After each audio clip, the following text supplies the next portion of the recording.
Everyone, welcome back to my YouTube channel. మా mummy నా కోసం సీజనల్ వెజిటేబుల్ అయిన బోడకాకరకాయ ఫ్రైని చేశారు. ఎలా చేయాలో చూసేద్దాం.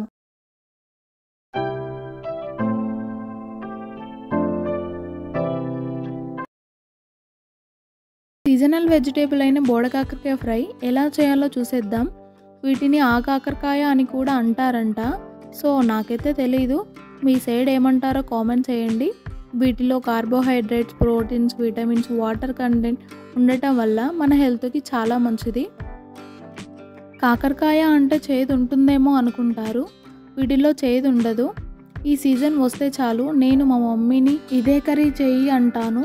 నాకైతే చాలా ఇష్టం, చాలా టేస్టీగా ఉంటుంది. మటన్ తిన్న ఫీలింగ్ వస్తుంది. మేము ఇక్కడ ఆ కాకరకాయలను 1/2 kg తీసుకున్నాము. వాటర్లో నీట్గా కడిగేసుకొని నేను ఇక్కడ ముక్కలుగా కట్ చేసుకున్నాను. మీకు ఎలా కావాలంటే అలా కట్ చేసుకోవచ్చు. ఇప్పుడు సీజన్ కాబట్టి మార్కెట్లో దొరుకుతాయి. వీటి ప్రైస్ కూడా ఎక్కువగానే ఉంటుంది. ఇప్పుడు ప్రాసెస్లోకి వెళ్ళిపోదాం. స్టవ్ ఆన్ చేసుకొని ప్యాన్ పెట్టుకొని ప్యాన్ కొంచెం హీట్ అయ్యాక 3 టేబుల్ స్పూన్ ఆయిల్ వేసుకోవాలి. ఆయిల్ కొంచెం హీట్ అయ్యాక 2 స్పూన్ తాలింపు గింజలు అండ్ 1 స్పూన్ జీలకర్ర వేసుకోవాలి. తాలింపు గింజలు కొంచెం ఫ్రై అయ్యాక ముందే కట్ చేసుకొని పెట్టుకున్న ఆనియన్స్ని వేసుకుందాం. ఈ ఫ్రైకి ఆనియన్స్ ఎక్కువగా ఉంటేనే బాగుంటుంది. ఇలా 5 మినిట్స్ ఫ్రై చేసుకొని కర్లీస్ యాడ్ చేయండి.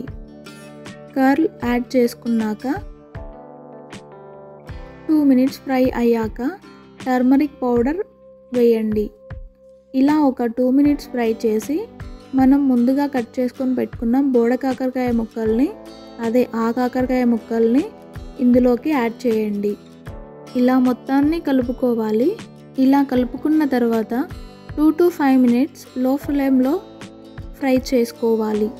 ఇవి ఆయిల్లో బాగా ఫ్రై అవ్వాలి, అప్పుడే మనకు టేస్ట్ బాగుంటుంది.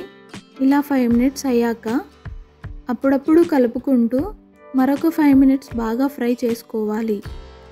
ఇలా 5 మినిట్స్ ఫ్రై చేసుకున్నాక 1 టీ స్పూన్ అల్లం వెల్లుల్లి పేస్ట్ని వేసుకొని ఫ్రై చేసుకోవాలి. ఇవి ఆయిల్లో బాగా ఫ్రై అవ్వాలి, అప్పుడే మనకు టేస్ట్ బాగుంటుంది.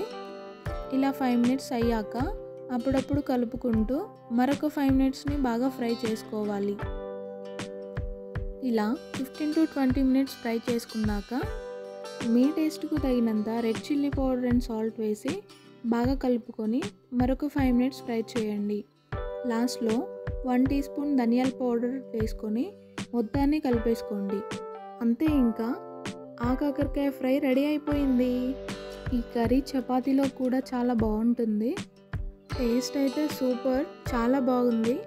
మనకు ఇష్టమైన కర్రీ ఉంటే మనకు తెలియకుండానే ఎక్కువ తింటూ ఉంటాం. సో చూసారు కదా మా మమ్మీ ఎలా చేశారో. మీరు కూడా తప్పకుండా ట్రై చేయండి. ఐ హోప్ మీకు ఈ వీడియో నచ్చింది అనుకుంటున్నాము. మళ్ళీ ఇంకొక వీడియోలో మా మమ్మీ చేసిన స్పెషల్ టేస్ట్తో మీ ముందుంటాను. So do like, share and subscribe to my channel.